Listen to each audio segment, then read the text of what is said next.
try to get through this without crying. I'm sure it's not going to happen. I've already had Ben. I broke down yesterday on the site. You that's out here yesterday. And so Ben and I kind of have our joke of make sure I have my waterproof mascara today. So, first and foremost, I want to thank God above for everything He's brought me through.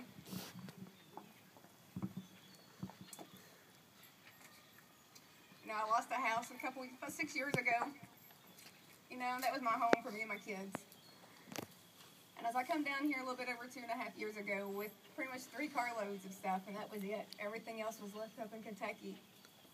I didn't know where I was going to end up at.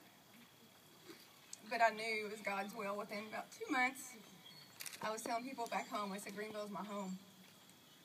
And seeing everybody out here, even though I don't have my family from back home, I've made so many more friends and family that are so dear. And I thank God for all of those. I thank for my kids that have given me the support through all this. There's been times, like Lisa says, it's got rough. There's times I've been wanting to quit. And between Lisa encouraging and the family support and the people with work, there's a number of employees from work. I thank you all for all that support and encouragement along the way. Those days I went in tired after coming out here or coming in stressed or saying, you know, I don't know what to do. They're like, just hold in there.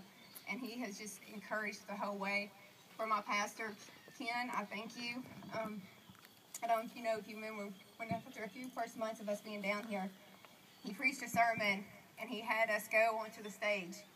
He had us write down what we wanted and to put it in God's hands, and they prayed on that. And one of those, the first thing on my list was to give a home for my kids so they would have a stable place and know that we no longer had to move. If they had something stable in their life